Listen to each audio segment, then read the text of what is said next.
एक बार श्री राधा रानी गोलोक में बैठी थी, उनके हाथ में एक तोता आकर के बैठ गया और आकर के राधा राधा राधा बोलने लगा। तो राधा रानी ने उस शुक को आदेश दिया कि हे शुक, तू मुझे प्रसन्न करना चाहता है तो राधा राधा मत बोल, तू कृष्ण कृष्ण बोल।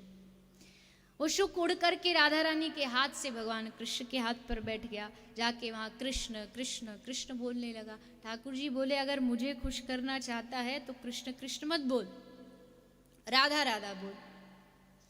अब शुक ने सोचा क्या करें, हम तो फंस गए, वो कह रहे राधा बोल, वो कह रहे कृष्ण बोल। तो बड़ी समझदारी से शुक ने मुस्कुराते हुए अपने वाणी से दोनों का नाम एक साथ जोड़ा और दोनों का नाम बोलने लगा, राधे कृष्ण राधे कृष्ण राधे कृष्ण। राधा रानी खुश हो गई, बड़ा समझदार है तू, तो बड़ा चतुर है, जा ये चतुराई दिखा, अपनी बुद्धि दिखा, हमारी लीला का गुणगान कर पृथ्वी पर जाकर। शुकदेव जी के रूप में राधा रानी ने उसी शुक को भेजा। जो लोग कहते हैं ना भागवत में राधा रानी तो है नहीं, अरे जिनकी कृपा से भागवत प्रकट हुई वही राधा रानी है। शुकदेव जी की गुरु है राधा रानी। भागवत जी पहली बार सीखी इन्होंने राधा रानी से है। नाम क्यों नहीं लिया फिर? दो कारण थे। पहला नाम तो गुरु जी का नाम नहीं लेते। शास्त्र कह रहे हैं आत्मा नाम गुरुर नाम। अपना नाम ज्यादा बार बार नहीं लेना चाहिए। अपना नाम आप खुद लोगे भी तो खुद का नाम लेने में कितना अजीब लगता है। एक गुरु का नाम नहीं लेना चाहिए। बोले जी कोई पूछ ले आपके गुरु जी कौन है, तब तो बोलना पड़ता। बोले तब भी बोलो तो नाम के आगे पीछे थोड़ा सम्मानवाचक सम्मान बोधक शब्दों को लगाओ। श्री श्री महाराज श्री, जो भी आप संबोधन करते हो वो लगा के तब नाम बताओ। अन्यथा गुरु का ऐसे यथा कदा कहीं भी नाम नहीं लेना चाहिए। तो पहली बात तो शुकदेव जी ने सोचा हमारी गुरुदेव हैं, क्यों नाम ले। और दूसरी बात शुकदेव जी का भाव ये था, जैसे तैसे थोड़ा ले भी लेते अगर नाम, लेकिन शुकदेव जी राधा नाम में इतने डूबे हुए हैं, इतने भीगे हुए हैं। राधा छोड़ो, रा भी अगर गलती से मुख से निकल जाता तो रा बोलते ही भाव राज्य में डूब जाता। अब वक्ता ही अगर डूब जाए भाव राज्य में तो श्रोता क्या सुनेगा बेचारा। और वो जो श्रोता बैठा था परीक्षित, उसके पास तो दिन भी गिने चुने थे, 7 दिन। 7 दिन में ही भगवत प्राप्ति करनी। तो शुकदेव जी ने संभाला अपने आप को बार बार बार बार, कहीं निकल ना जाए मुंह से। कहीं राधा नाम निकला तो काम खत्म, फिर कथा वहीं विश्राम। इसीलिए अपने आप को संभाला। बाकी तो भागवत जी में राधा नाम ना हो ऐसा हो कैसे सकता है। एक एक भागवत का शब्द ही राधा में है। तो राधा रानी ने कह दिया शुकदेव को जा। तो लीला क्या बनी? बोले एक बार देवर्षि नारद जी कैलाश पहुंच गए। नारद जी का तो स्वभाव है हाथ में वीणा और सारे ब्रह्मांड में बस नारायण नारायण नारायण कहते कहते भ्रमण करना। तो आ गए कैलाश पर। देखो नारद जी जब कोई भी काम करते ना, इसका मतलब यह है कि भगवान अब कुछ लीला करना चाह रहे हैं। जब भी भगवान को कोई अपने मन का काम करवाना हो तो नारद जी को भेज देते। नारद जी भगवान के मन का अवतार है। तो आ गए नारद जी। आए तो देखा पूरा कैलाश ढूंढा पर भोलेनाथ जी गायब थे। नारद जी ने कहा मैया कहाँ भेज दिया आज पतिदेव को, दिखाई नहीं दे रहे कहीं। पार्वती जी बोले पता नहीं, निकल गए होंगे किसी काम से अपने, कहीं कोई भक्त ने बुला लिया होगा, चले गए होंगे। नारद जी बोले नारायण नारायण नारायण। ये कैसी बात बोल दी देवी आपने? अजी हम तो समझते थे कि भोलेनाथ जी और पार्वती जी में बड़ा प्रेम है, पर आज तो हमारे सब पर्दे खुल गए कि नहीं नहीं, यहाँ तो कोई प्रेम नहीं, यहाँ भी छुपाव है। काय का छुपाव नारद जी, कैसी बात कर रहे हैं? बोले छुपा भी तो है, नहीं छुपाते तो क्या बताओ, बता के नहीं जाते, बता के तो जाना चाहिए था ना। पार्वती जी बोले अरे नहीं नहीं नारद जी, ऐसे थोड़ी, हमसे बड़ा प्रेम करते हैं, वो तो कभी कभार, अब होंगे जल्दी में तो चले गए जल्दी में, जरूरी थोड़ी हर बात तुरंत बता के जाए। अच्छा अच्छा अच्छा अच्छा, आज जल्दी में थे, रोज तो नहीं होते ना? बोले नहीं रोज तो नहीं होते। तो फिर तो उन्होंने अपने जीवन के सब सीक्रेट आपको बता रखे होंगे। बोले हाँ बिल्कुल बता रखे हैं। तो वे बताओ, वो गले में जो मुंडों की माला धारण करते हैं वो किसके मुंडों की माला है, बताइए। अब मैया जी हो गई चुप, क्योंकि मैया जी ने कभी इनसे पूछा नहीं, उन्होंने कभी बताया नहीं, कोई बात उठी नहीं, दोनों में चर्चा हुई नहीं। तो नारद जी ने कहा राम राम राम राम राम, अब तो देवी पक्का ये बात सिद्ध हो गई कि आपसे प्रेम नहीं करते, छुपाते हैं आपसे बातों को। और देवी जब आपसे यही बात छुपा ली, आपको जब यही छोटी मोटी बात, यहाँ जाना वहाँ जाना, गले में क्या पहनते, जब यही नहीं बताई, तो हम तो पक्का कह रहे गारंटी के साथ, वो वाली बात तो कतई नहीं बताई होगी। मैया बोली कौन सी वो वाली बात? नारद जी बोले हम क्यों बताएं, तुम जानती नहीं हमारा नाम कितना बदनाम है, दुनिया में झगड़ा करवाता रहता नारद। अगर कुछ हम बोल देंगे, अब हम तो सच्ची बोलते हैं, अब लोग झगड़ जाते तो हम क्या करें, अब सच्चाई तो कड़वी होती है।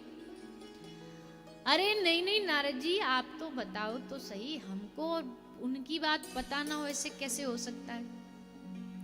नारद जी बोले देखो देवी बता तो रहा हूं, पर देखो उनको मत कहना नारद ने बताई है। लेकिन कतई नहीं, हम तो बिल्कुल नहीं बताएंगे। पर मैयाओं के पेट में कोई बात टिकती है? कोई मन में बात एक बार आ जाए, उसके बाद तो फिर कुछ भी हो जाए, वो बेचारी वो निकालती नहीं, वो निकल जाती है, लाख कोशिश करे तो भी निकल जाती है। नारद जी ने कहा कि अच्छा देवी, अब हम जो आपको बताने जा रहे हैं, अपने आप को संभाल लेना, बड़ी गंभीर बात है। ये बताइए तो आप, जल्दी काय को इतना सस्पेंस बना रहे हो, आप बताओ क्या बात है। नारद जी बोले देवी आप ये मत समझना कि आप उनकी पहली और अंतिम बीवी हो, आपसे पहले भी उनके कई ब्याह हो चुके हैं। बताया कभी आपको? मैया बोली नहीं, हमको कभी नहीं बताया, हम तो समझते हमारे अलावा कभी किसी को न दृष्टि उठा के देखा नहीं होगा, अब ब्याह भी हो गए। हाँ देवी ये बात कतई सच है कि उनके पहले भी कई ब्याह हुए, एक दो नहीं कई हुए। अब तो मैया पार्वती के तो कब आएंगे और कब बस पूछूंगी कि कैसे धोखा दिया हमको। नारद जी बोले देवी हम चलते, अब हमारा काम हो गया, हम निकल रहे हैं। तो नारद जी वीणा लेके अपने कैलाश से बोलिए बाहर, ये जा रहे थे, भोलेनाथ जी आ रहे थे। भोलेनाथ जी ने देखा, बड़े हड़बड़ी में नारद भागा भागा आ रहा। अरे नारद जी कहाँ जा रहे हो, कहाँ से आ रहे हो? बोले अरे प्रभु कैलाश गए थे आपसे मिलने, आप तो मिले नहीं, मैया मिल गई थी, आपको याद कर रही है, थोड़ा जल्दी जाओ। भोलेनाथ जी बोले अच्छा, आपके चेहरा को और हाव भाव को देख के तो लग रहा है कुछ अच्छा ही बीज बो के आए हो आप, चलो देखते हैं, कोई बात नहीं। आ गए भोलेनाथ जी, आए तो इतना प्रेम करती थी पार्वती जी कि नाथ आएंगे इसके लिए प्रतीक्षा में बाहर आरती की थाली लेके खड़ी रहती थी स्वागत के लिए, अब आ रहे होंगे अब आ रहे होंगे, राह निहारती थी। पर आज जब भोलेनाथ जी आए तो दरवाजे से गायब। भोलेनाथ जी बोले आज कुछ तो गड़बड़ है, आवाज लगा रहे हैं, अरे पार्वती सुनो, अजी सुनती हो, देखो हम आ गए। मैया एकदम साइलेंट मोड पर है कि आज बात ही नहीं करूंगी। भोलेनाथ जी बोला जी सुन लो जरा, हम बाहर आ गए, आ जाओ ना बाहर आके हमारा भी स्वागत करो। 2-3 बार भोलेनाथ जी जब बोले अरे सुनो सुनो, तो भीतर से आवाज आई, अब मैं नहीं सुनूंगी, अब तो पहली वाली को जाके सुनाओ, अब तो वही सुनेगी।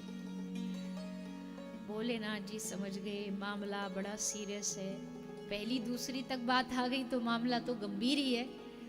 भोलेनाथ जी भीतर आए। अब देखो दाम्पत्य में एक थोड़ा जब ज्यादा तेज हो तो दूसरे को तो थोड़ा झुक करके चलना चाहिए, नहीं दोनों ही तेज हो जाए तो फिर तो घर में पटाखा दिवाली सब हो जाए। तो पार्वती जी आज नाराज हैं तो भोलेनाथ जी ने बड़ी शांति से कहा, देवी क्या बात है, काय को नाराज हो? अरे मन में बात हो तो हमें बता दो, कोई संशय हो तो बता दो, पूछ लो। नहीं नहीं नहीं, हमको कुछ नहीं पूछना, हम समझते थे आप हमसे बहुत प्रेम करते हो, हमको बड़ा स्नेह करते हो, पर आज तो सब भंडा फूट गया आपका। आज हमें पता चल गया ये सब बेकार के वादे हैं, सब बेकार का धोखा है। अजी वो तो भलाओ नारद का जो समय रहते समझा गया। नारद जी आ गए, हमको समझा गए गुरु जी। भोलेनाथ जी बोले अच्छा तो ये मामला है। अच्छा क्या कहा नारद जी ने ये तो बताओ।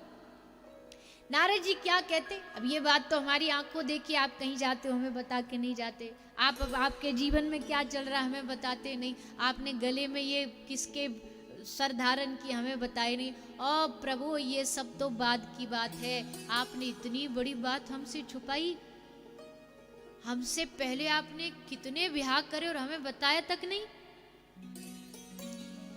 जैसे सुना भोलेनाथ जी ने बड़ी जोर से हंसे, अरे पार्वती तू बड़ी भोली है, फंस गई नारद की बात में। अच्छा तो क्या नारद झूठ बोल रहे थे? अरे नहीं झूठ नहीं बोल रहे थे, पर आधा सच बोल रहे थे। झूठ नहीं था पर आधा सच था। इतना तो बता दिया कि ब्याह हुए, पर ये पूछा तुमने किससे हुए, तो किससे हुए आप बता दो। अरे देवी आप ही से हमारे ब्याह हुए, किसी जन्म में तुम सती बनी हो, किसी जन्म में तुम पार्वती बनी हो, किसी जन्म में तुम शैलपुत्री बनी हो, दुर्गा बनी हो, सब जन्मों में हमने तुमसे ही ब्याह करे, किसी और से नहीं किए। अब मैया को जाके सांस में सांस आई, अच्छा इतना प्रेम करते हो आप हमसे, हर जन्म में हमसे ही ब्याह करते हो? बोले हाँ देखो। अच्छा पर एक बात नहीं समझ में आई, बोले हर जन्म में हम तो विदा होके चले जाते हैं, आप अमर हो करके हर जन्म में हमसे ब्याह करते, ऐसी कौन सी गुट्टी पी रखी है आपने? भोलेनाथ जी ने कहा देवी हमने अमर कथा सुन रखी है, अमर कथा का पान किया है। तो मैया ने कहा मैं भी सुनाओ। भोलेनाथ जी बोले ये कथा कैलाश लोक में संभव नहीं है, सुनिए इस बात को, महिमा जानिए सत्संग की। भोलेनाथ जी कह रहे हैं कैलाश में भगवान की ये कथा संभव नहीं है, स्वर्ग भी अगर जाऊं तो वहां भी संभव नहीं है, उपलब्ध नहीं है, न स्वर्ग में न कैलाश लोक में न ब्रह्म लोक में। तो फिर भगवान की कथा सुननी है तो कहाँ चलना पड़ेगा? यदि भी आपको हमारे संग धरती पे चलना पड़ेगा।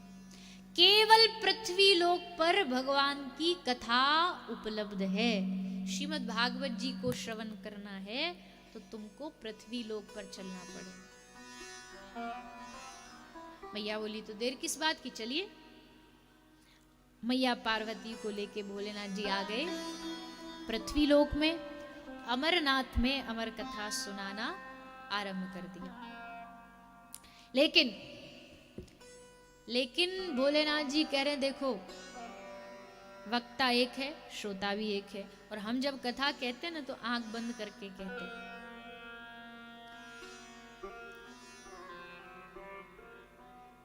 पूज्य पाद जिनका स्मरण कथा के आरंभ में कर रहे थे, प्रातः स्मरणीय श्री डोंगरे जी बाबा महाराज, जिनको प्रत्यक्ष दर्शन हुए होंगे, उन्होंने देखा होगा, मैंने तो थोड़ा बाद में टीवी इत्यादि के माध्यम से उनका दर्शन किया। तो जब कथा कहते थे ना, आंख बंद करके, नेत्र बंद करके, आगे 2 बैठे हैं, 2 लाख बैठे हैं, कोई सुन रहा है नहीं सुन रहा है नहीं, आंख बंद करके अश्रुधार बहती रहती और भगवत चर्चा करते रहते। तो भोलेनाथ जी भी कह रहे हम नेत्र बंद करके कथा कहने वाले वक्ता हैं, हमको नहीं मतलब सामने कौन बैठा कौन नहीं बैठा, पर पता तो लगना चाहिए कि तुम कथा सुन रही हो कि नहीं सुन रही। तो एक काम करो, हमको पता लगता रहेगा, हम जैसे जैसे कथा सुनाते ना तुम बीच में ऐसे बोलती रहना, तो हमें पता लगेगा कि तुम सुन रही हो। ठीक है प्रभु, जैसी आपकी आज्ञा। कथा शुरू हो गई, पार्वती जी ने ओंकार भरना शुरू कर दिया। जब कथा आरंभ हुई तभी श्री राधा रानी ने आज्ञा देके उस शुक को भेज दिया। तोता शुक आया और वट वृक्ष के ऊपर बैठ के भगवत कथा को श्रवण करने लगा। भोलेनाथ जी सुनाते जा रहे मैया, और शुक बैठा बैठा सुन रहा है। पहला, दूसरा, पांचवा, आठवां, नौवां, 10वां स्कंद आया। 10वें स्कंद में रास पंचाध्याय महारास की कथा आई, और जैसे महारास की कथा आई, देवी पार्वती का मन श्री कृष्ण के उस महारास में पहुंच गया। लोग कहते मैया सो गई, पर मैया सोई नहीं थी। सोने का काम हम जैसे संसारियों का है, वो जगत माता है, वो भगवत कथा में सो नहीं सकती, बल्कि भाव समाधि में चली। शरीर वहीं था, मन से रास में चली। शरीर वहीं बैठा रहा, अब मन था नहीं, तो हुंकार भी नहीं भर पा रही। शुक ने सोचा कि अगर ये चुप हो गई तो कथा बंद हो जाएगी, हम अधूरे रह जाएंगे। इसलिए शुक बैठा बैठा मैया के स्थान पर खुद हुंकार भरने लगा। भोलेनाथ जी सुनाते रहे, सुनाते सुनाते जब 12 स्कंद पर पहुंचे, तब मैया की समाधि खुली। पूरा दृष्टांत मैया ने बताया कि हम तो कथा सुन नहीं पाई। तुम नहीं सुन पाई तो ये हुंकार कौन भर रहा था? कौन है यहाँ जो हमारी कथा की चोरी कर रहा है? उठाया त्रिशूल और लेकर के मारने दौड़े। बाहर आया, देखा वट वृक्ष के ऊपर एक शुक बैठा है। मारने दौड़े, शुक भागा, भोलेनाथ जी पीछे पीछे भागे, शुकदेव जी आगे आगे भागे। भागते भागते भागते सामने व्यासाश्रम था। व्यास जी की पत्नी माता विटिका छत पर खड़ी थी। जमाई ली जैसे मुंह खोला, शुक सूक्ष्म रूप बना के मंत्रों के द्वारा माँ विटिका के गर्भ में प्रवेश कर गए।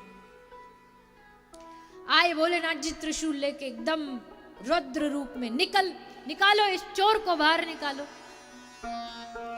व्यास जी बोले क्या हुआ प्रभु, क्यों इतना आप चिंतित? बोले तुम्हारे घर में, तुम्हारे आश्रम में हमारा चोर छुपा हुआ है। व्यास जी ने कहा आपके कैलाश में कौन सा सोना चांदी है जो चोरी कर ली? भस्म लपेटने वाले आप, बागंबर धारण करने, कौन आपके कैलाश से चोरी करेगा? ये सोना चांदी नहीं चुराया, उसने हमारी कथा को चुराया। हमारी कथा उसने चुपचाप चोरी करके सुनी है, पूरी कथा सुन ली बैठा बैठा। व्यास जी ने मुस्कुरा के कहा भोलेनाथ जी आपको अब हम क्या बताएं, आप तो सर्वज्ञानी हो, पर सोचो अगर ये शुक अधिकारी न होता कथा का तो क्या ये कथा सुन पाता? क्या भगवान की कथा कोई बिना अधिकारी सुन सकता है? बिना अधिकार के नहीं सुन सकता। इसका अधिकार था, ये अधिकारी है, तभी इसने आपकी कथा सुनी। भोलेनाथ जी को लगा बात में तो दम है। आंख बंद करके देखा कौन है ये, तो पता चला ये तो हमारी स्वामिनी राधा रानी का भेजा हुआ शुक है। तब भोलेनाथ जी बड़े प्रसन्न हुए, शुकदेव जी को आशीर्वाद दे करके वहां से चले गए। 12 वर्ष बाद शुकदेव अपनी माँ के गर्भ से बाहर निकले। बाहर निकलते ही नाभि नाड़ी को पकड़ के झटका लगा के तोड़ दिया। एक क्षण भी नहीं रुके। पता है कि एक क्षण भी अगर रुक गए ना तो ये माया बड़ी ठगनी है। ये संसार जब पकड़ता है ना तो फिर छोड़ता नहीं है। बालक का जन्म होता है तभी से माया उसको पकड़ा दी जाती है। बुआ आ गई, मौसी आ गई, 100 रुपया का नोट लाके उसके हाथ में रख देती है, ले बेटा हम माया में फंसे, तू भी फंस। बच्चा तो बच्चा होता ना, उसकी तो मुट्ठी बंद होती, पर फिर भी जबरन हाथ खोल खोल के घुसाएंगे उसमें पैसा, पकड़ हम फंसे तो तू कैसे बच जाएगा। वो एक हिंदी पुस्तक में कहानी आती है ना, एक बकरी थी, वो चारे के लालच में भागी जा रही थी, भागती भागती एक कुआं में जा गिरी। सूखा कुआं, पानी नहीं था उसमें। अब गिर गई, अब वहां पड़ी पड़ी बड़ी बोर हो रही है। एक तो कोई बात करने नहीं मिल रहा, दूसरा भोजन पानी नहीं, कुछ सूखा कुआं है, बड़ी परेशान। अब उसकी साथ की एक बकरी ऊपर से जा रही तो उसने कुआं में झांक के देखा, तो ऊपर वाली बकरी ने पूछा, अरे बहन तू यहाँ कैसे? तो नीचे वाली को दिमाग आया, उसने सोचा अगर ये कहूंगी गिर गई तो ये छोड़ के चली जाएगी। तो बोलती है, अरे बहन तू जानती नहीं, यहाँ बड़ा आनंद है, बड़ा मजा है, इतना बढ़िया भोजन पानी मिल रहा है, ठंडी ठंडी हवा चल रही है, चारा खाना, तो तू भी आ जा। तो दूसरी बकरी बेचारी लालच में सो वो भी छलांग मारती है और कुआं में गिर पड़ती है। यही हालत हम सबकी है, हम तो कुएं में गिरे पड़े ही हैं, पर जो नवजात बालक भी जन्म लेता है ना, उसको भी पकड़ पकड़ के अपने पास ढकेलते हैं। हम तो डूबेंगे सनम,